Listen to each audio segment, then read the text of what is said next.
a leitura do Evangelho, né, do trecho evangélico, para que a gente possa refletir juntos. Lembrando a vocês que no próximo dia 17, a nossa casa terá um trabalho juntamente com a Associação Nipo Brasileira do Yakisoba. É uma campanha que é feita sempre para reverter fundos para a nossa casa, em especial para a creche Vovó Meca. Será no dia 17 de agosto e há 3 possibilidades de retirada. Ou a pessoa escolhe retirar aqui, ou na própria Associação Nipo Brasileira, que é lá no Recreio das Acácias, no próprio talãozinho tem um endereço certinho.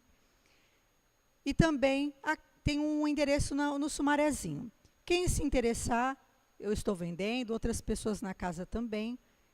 E a gente gostaria muito que vocês colaborassem, ou quem puder colaborar, para que a gente possa estar tendo essa parceria, principalmente com a Nipo, que sempre nos ajuda tanto. Então, agora, eu gostaria que todos nós entrássemos numa energia mais salutar. Vamos fechar os nossos olhos, elevar os nossos pensamentos ao alto, pedindo o amparo e a proteção dos amigos espirituais e de todas as equipes que nos acompanham. Vamos agradecer a Deus a oportunidade de estarmos aqui reunidos, a oportunidade dessa existência, que tem sido um palco benéfico de progresso, de adiantamento e de aprendizado constantes. Pedindo sempre a permissão do patrono da nossa casa, Eurípides Barçanufo, ao Dr. Bezerra de Menezes, com sua falange de amor e de cura, que sempre traz o equilíbrio dos nossos campos físico, mental, emocional e espiritual. As equipes que nos acompanham, as equipes socorristas, as equipes médicas, as equipes regeneradoras, as equipes afins a esse nosso estudo do Evangelho, de exemplificações e ensinamentos trazidos pelo Mestre Jesus, que possamos hoje, nesse momento, sorver desse manancial e que possamos também colocar em prática.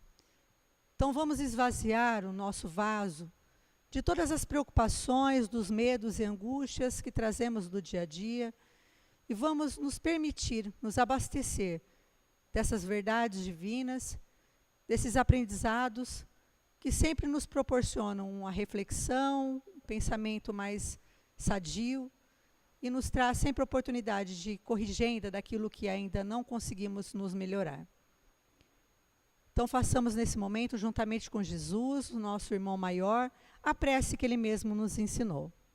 Pai nosso que estais nos céus, santificado seja o vosso nome. Venha a nós o vosso reino e seja feita a vossa vontade, assim na terra como no céu. O pão nosso de cada dia dai-nos hoje, Senhor. Perdoai as nossas dívidas, assim como nós perdoamos os nossos devedores. E não nos deixeis cair em tentação, mas livra-nos de todo mal, porque teus são o reino, o poder e a glória para sempre. E que assim seja. Então, João Pedro fará a leitura para a gente do capítulo e depois a Lília, na sequência, fará a explanação.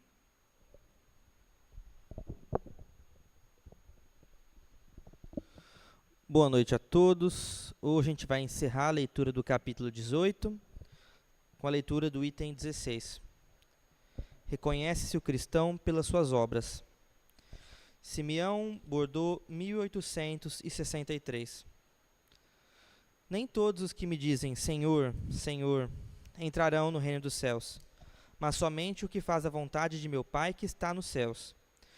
Escutai estas palavras do Mestre, todos vós que repelis a doutrina espírita como obra do demônio. Abri os vossos ouvidos, pois chegou o momento de ouvir. Será suficiente trazer a librê do Senhor para ser um fiel servidor?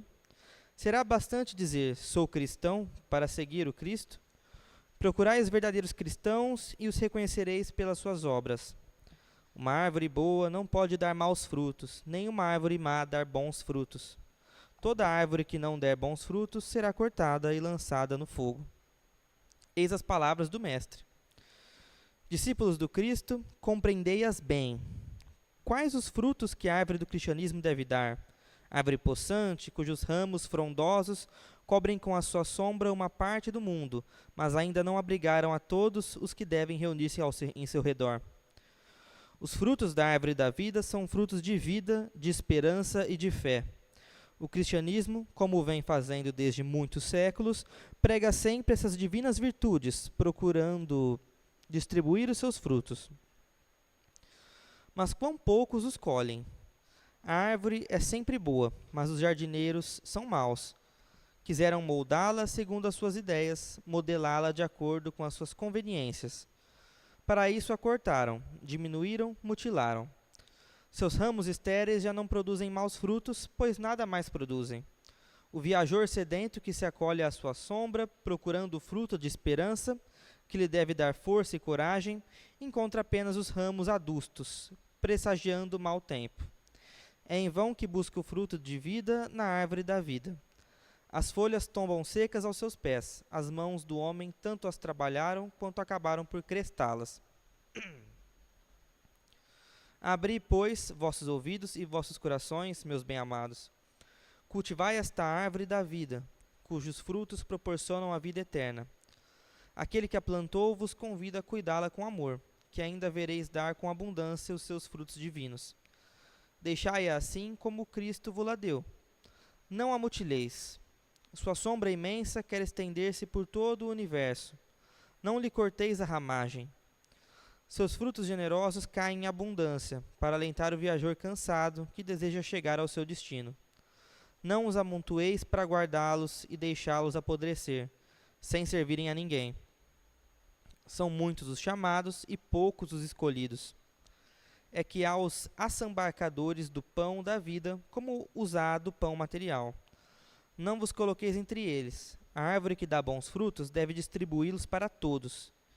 Ide, pois, procurar os necessitados, conduzi-os sob as ramagens da árvore e partilhai com eles o abrigo que ela vos oferece. Não se colhem uvas dos espinheiros. Meus irmãos, afastai-vos, pois, dos que vos chamam para apontar os tropeços do caminho, e segui os que vos conduzem à sombra da árvore da vida. O Divino Salvador, o justo por excelência, disse, e suas palavras não passarão. Os que me dizem Senhor, Senhor, nem todos entrarão no reino dos céus, mas somente aqueles que fazem a vontade de meu Pai, que está nos céus. Que o Senhor das bênçãos vos abençoe, que o Deus da luz vos ilumine, que a árvore da vida vos faça com abundância a oferenda dos seus frutos. Crede e orai, que assim seja. Passando agora para a Lília, mas antes, hoje a gente finaliza o capítulo 18, muitos os chamados e poucos os escolhidos. Então, a Lilian vai fazer agora para nós a reflexão da lição. Boa noite, pessoal. Essa lição acabou me trazendo uma lembrança meio nostálgica de quando eu era criança e adorava assistir os desenhos que passavam de manhã. E um desses desenhos era dos ursinhos carinhosos. E eu sei que parece até meio engraçadinho falar de desenho animado enquanto a gente está falando sobre a doutrina espírita, mas tinha uma lição muito legal nesse desenho. E em um dos episódios tinha lá a mamãe ursa, ou era a avó ursa, eu não lembro muito bem, e ela tinha 2 ursinhos ali que ela cuidava, mais os outros ursinhos ali que moravam ali na nuvem rosa ou cor-de-rosa, alguma coisa assim. E eles tinham uma árvore frondosa que dava muitas maçãs. E cada vez que um tirava um fruto, nascia outra maçã. Olha, ele lembrou. Viu? Esse desenho é legalzinho. Até que chegou um ponto que eles começaram a discutir para ver quem ficava com mais maçã. E eles depredaram toda a árvore. Eles cataram todos os frutos, não davam tempo daquela árvore gerar novas maçãs. E a árvore parou de dar maçã. E aí todo mundo ficou sem a maçã. Então, qual que é a relação que a gente encontra com a lição? Não basta a gente ter uma árvore que dê bons frutos, se a gente não souber cuidar dela. Então, na inocência daquele desenho, eles estavam mostrando exatamente isso. Não basta a gente ter coisas boas na vida, se a gente não sabe cuidar dessas coisas boas, se a gente não sabe compartilhar com o coleguinha, porque aquela lição desse desenho era muito com a questão de compartilhar, né, de entender que o outro também tem direito às coisas, enfim. Mas falando exatamente sobre essa questão da árvore dos frutos, do que adianta uma árvore maravilhosa, uma semente maravilhosa, se quem está ali responsável por cultivar essa árvore simplesmente não consegue fazer o seu papel e acaba deixando a árvore toda destruída ou muitas vezes morta. E aí nós vemos, né, esse paralelo com essa questão, né, de muitos os chamados e poucos os escolhidos. Ora, se a gente estiver andando num lugar e ver uma árvore de frutos, aqui se a gente for pegar a nossa realidade e ver uma mangueira, por exemplo, aquela manga bonita, suculenta, de fim de ano, que a gente sente aquele aroma de manga de longe, muita gente vai sentir tentada a catar uma manga daquele pé. E é uma delícia, né? Agora, se ninguém cuidar, se de repente a gente não cuida da natureza, vem um período de estiagem, a gente não vai ter esse privilégio mais. A gente não vai sentir mais esse gostinho. E aquela memória daquela árvore destruída vai trazer para nós mais sofrimento do que memórias boas, do que coisas boas. Porque a gente não vai ter mais acesso àquilo. Todos nós somos ali convidados a pegar aquele fruto daquela árvore. Porém, nem todos nós vamos conseguir fazer aquela árvore realmente ir adiante e que ela dê mais e mais frutos para outras pessoas. E isso, gente, envolve várias questões, e entre elas, questões de força de vontade dessa pessoa, mas também uma questão mais particular de cada um, do que quer para si e do que quer para os outros. Eu vi esse livro aqui na minha prateleira hoje, é do Leon Denis, ele é um grande seguidor de Allan Kardec, e nesse livro, Cristianismo e Espiritismo, ele faz um apanhado sobre como o cristianismo veio evoluindo no decorrer da história. Inclusive, tem até um capítulo chamado Decadência do Cristianismo, que fala exatamente dessa questão da árvore e dos frutos. Como se fosse um bonsai. O bonsai, geralmente, a gente vai modelando os galinhos daquelas árvores pequenininhas para que vai deixando ele mais bonito, cada vez mais bonito. Só que se a pessoa não sabe manipular aquela árvore delicada e pequena, destrói, ela morre, porque não sabe cuidar. E foi a mesma coisa com o cristianismo no decorrer do tempo. Muitas pessoas botaram a mão nessa árvore e, infelizmente, não conseguiram cuidar dos seus ramos, dos seus frutos.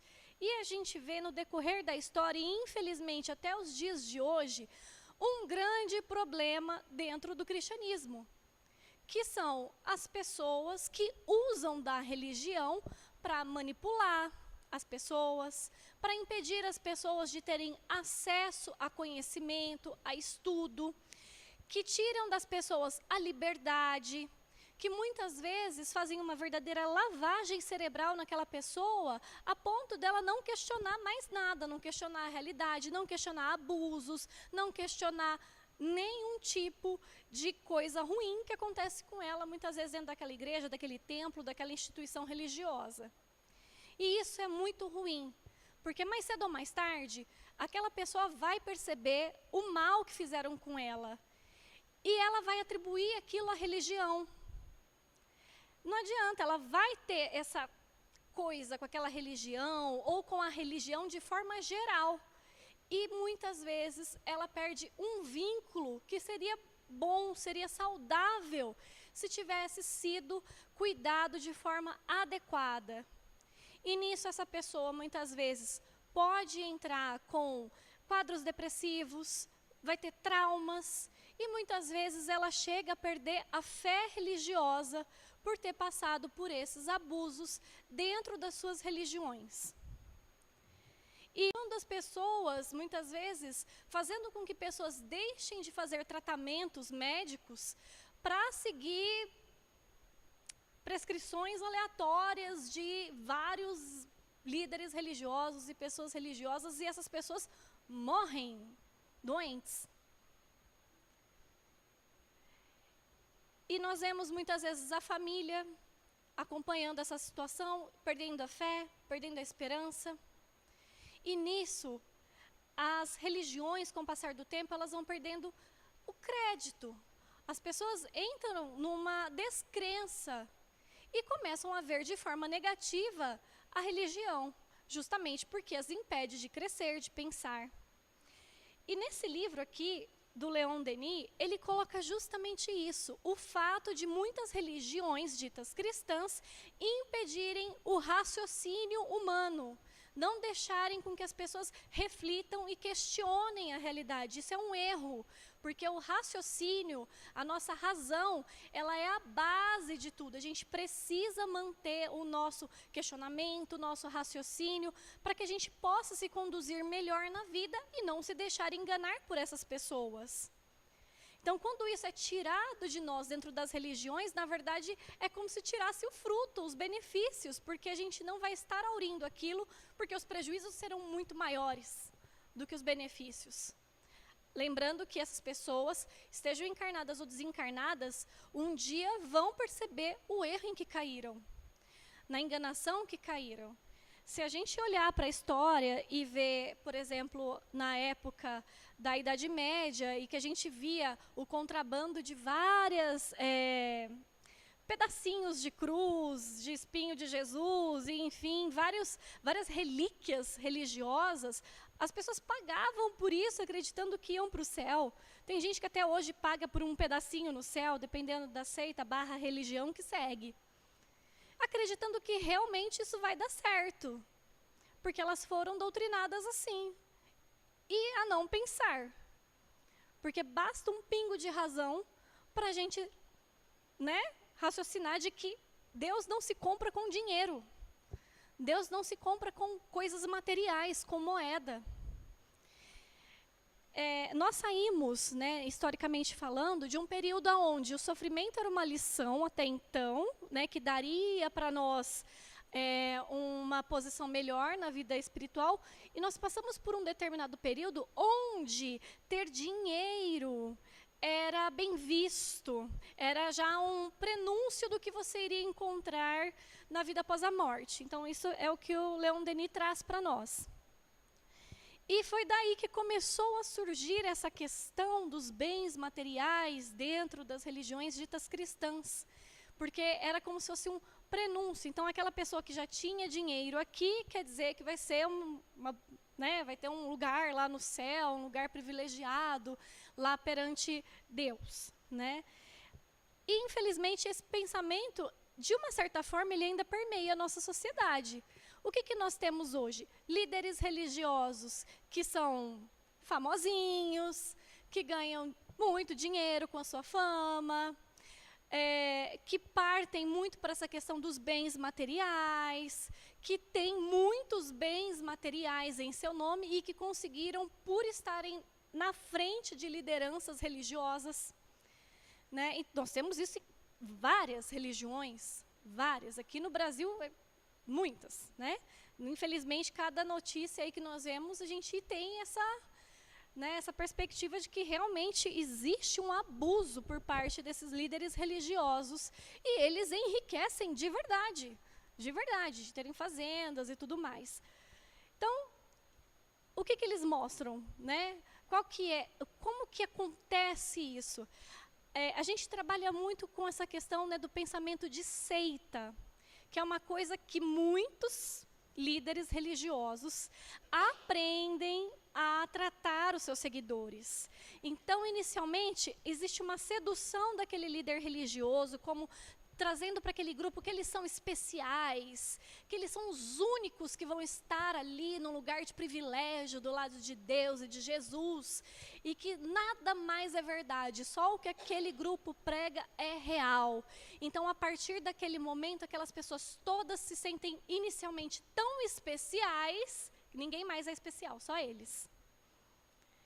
E eles compram essa ideia, porque veja, Para pessoas que muitas vezes estão numa situação de carência, seja uma carência afetiva, seja uma carência coletiva, né, de falta de apoio social, você estar num grupo privilegiado por Deus, aquilo aquece o âmago, o coraçãozinho, aquilo traz um conforto para o ego da pessoa. Então é fácil comprar as pessoas dessa forma. E esses líderes religiosos são muito apelativos, gente. Geralmente são pessoas que realmente trabalham com essa questão de seita. Então, eles trabalham muito essa questão de tratar aquele grupinho como sendo mais especial, mais importante, e tudo o resto é mentira. A partir daí, qual que é o enfoque? Bom, vocês são especial, porém, para continuar sendo especial e ser mais especial ainda, vocês têm que pagar. Né? Tem que colaborar. Aí vai, às vezes, para um lugar, para uma fazenda X, onde as pessoas são escravizadas, literalmente trabalho escravo, onde as pessoas são retidas, onde as pessoas são abusadas de diversas formas, crianças, inclusive. Então, nós vemos que existe aí toda uma manipulação e depois parte para o medo. Bom, se você não fizer aquilo que o líder tal está falando, você vai queimar no inferno, você vai morrer, você vai sofrer, você vai levar uma praga, enfim. Então, aí, a partir deste momento, eles trabalham com o medo. O medo da morte, o medo da punição divina. E isso, infelizmente, perpassa por muitas religiões.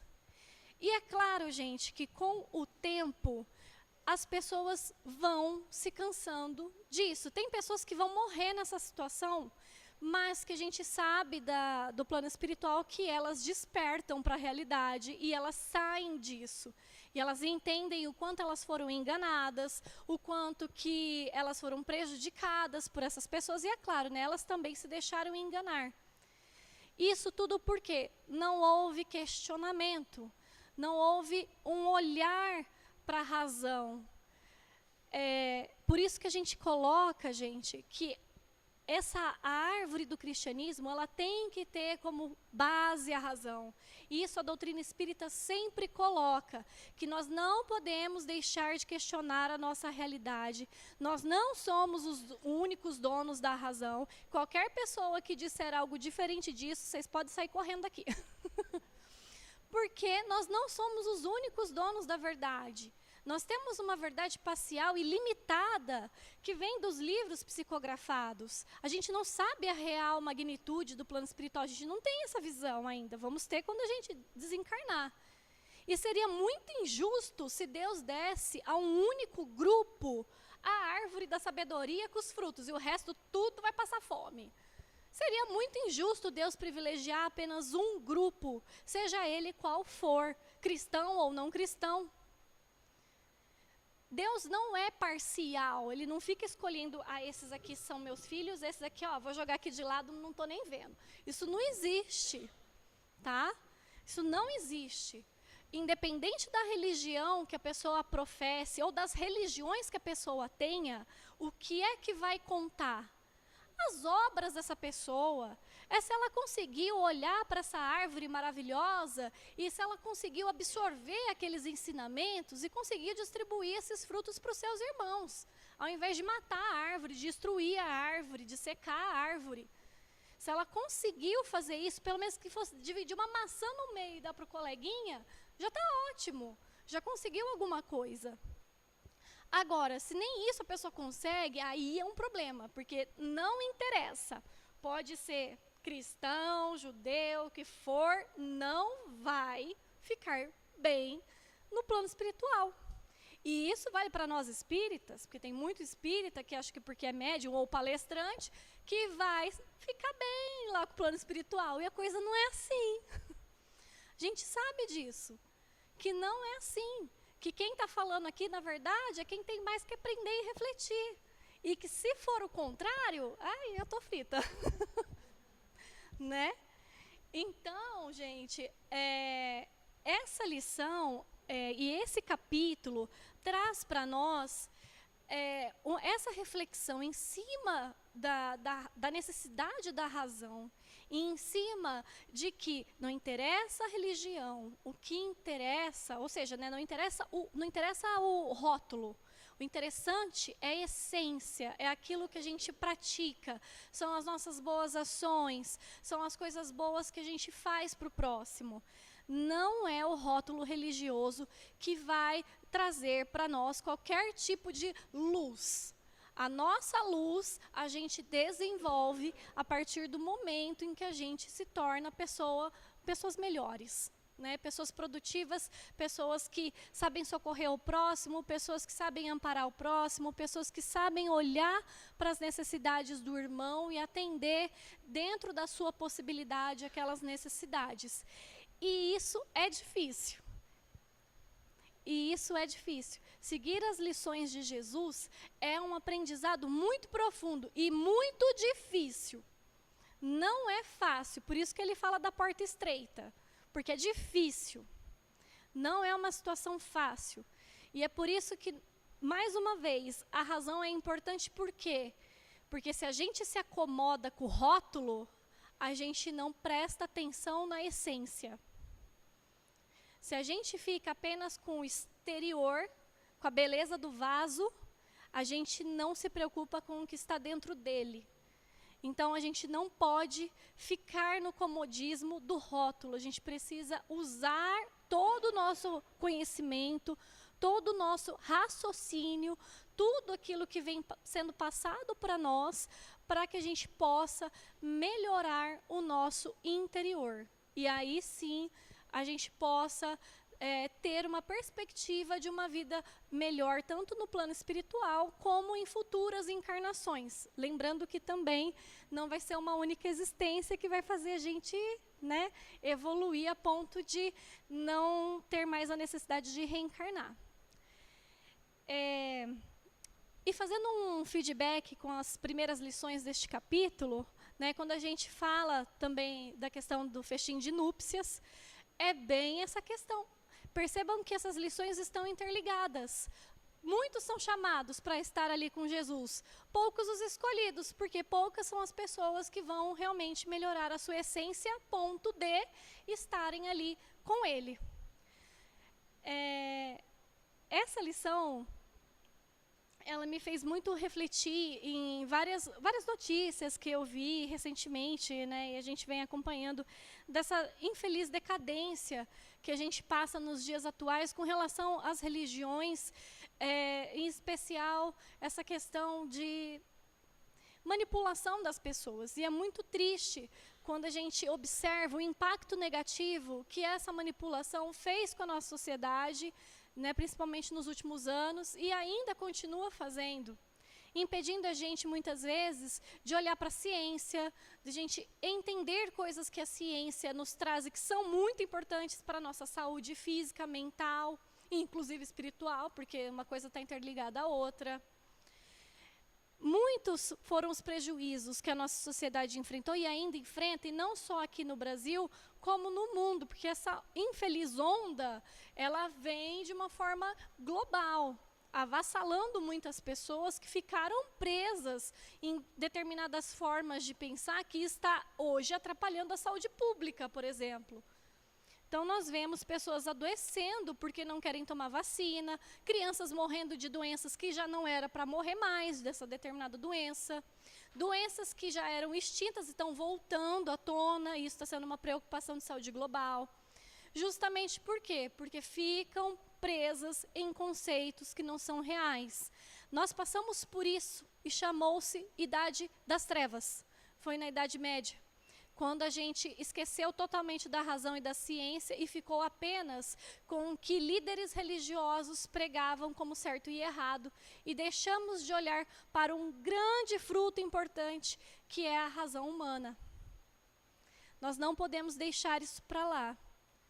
Nunca deixem de questionar, nunca deixem a razão de lado, olhem para a realidade. Ah, não sei sobre esse assunto. Estuda, pesquisa, lê mais e lê mais. A mesma coisa para a doutrina. Ah, não conheço esse livro aqui, o que será que esse autor fala? Leia. Ah, mas eu não concordo. Leia outro. E vai lendo. Gente, a gente precisa fazer esse exercício. Quem quer aprender a cultivar a árvore que Jesus nos deixou, precisa de boa vontade e de conhecimento e amor no coração. Se a gente não tiver essas três, a gente não consegue. Porque, como eu disse, não é uma árvore tão fácil assim de trabalhar. A gente precisa desses instrumentos para a gente conseguir olhar para essa árvore e saber o que fazer com ela. Senão a gente vai matar essa árvore como muitos outros o fizeram e têm feito na nossa sociedade atual. Que essa lição sirva para nós de reflexão, que a gente leve isso para nós no dia a dia, e que a gente nunca deixe de lembrar dela quando a gente vê notícias estranhas a respeito de religiões, ou quando a gente ouvir muitas vezes o colega ou pessoas comentando sobre coisas que estão muito fora daquilo que hoje a ciência traz, que a gente precisa olhar para isso e questionar. E que a gente nunca esqueça, gente, que Jesus nunca proibiu as pessoas de raciocinarem e de pensar. Quem Cristo criticava eram os fariseus. Ou seja, as pessoas que faziam um monte de coisa externa, rezava assim, rezava assado, não fazia isso, não fazia aquilo, tudo gesto externo, mas por dentro, lá no coraçãozinho, não tinha nada. Eram essas pessoas que Cristo criticava, porque essas pessoas pregavam atos externos, mas não ajudavam aquela população a crescer como pessoas para desenvolver o seu interior. Era essas pessoas que Cristo chamava de hipócritas. Jesus nunca criticou pessoas por raciocinarem, por pensarem e por agirem em seu nome, por agirem dentro da sua razão, dentro da razão do amor que ele nos ensinou. Então, é isso. Gostaria de agradecer a presença de vocês. Ótima noite a todos e um bom mês. E eu gostaria de chamar os médiuns aqui para tomar, para dar o passe. Depois você se despede do pessoal que está online, você faz a prece e eu vou fazer. Eu dou um tchauzinho para o pessoal que está online e eu vou fazer a prece aqui para vocês, enquanto os médiuns dão o passe.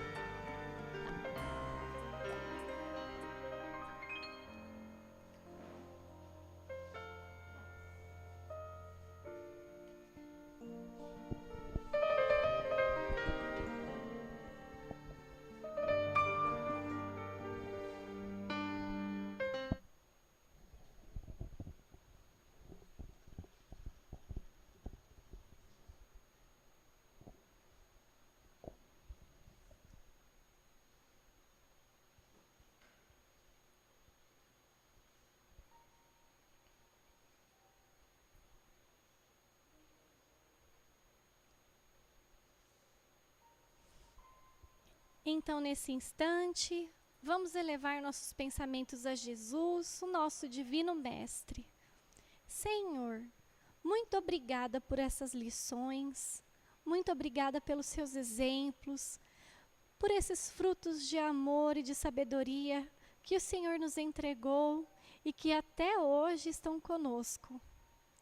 Que possamos, mestre, sermos teu instrumento, hoje, sempre, por meio de nossas ações, de nossas falas e pensamentos.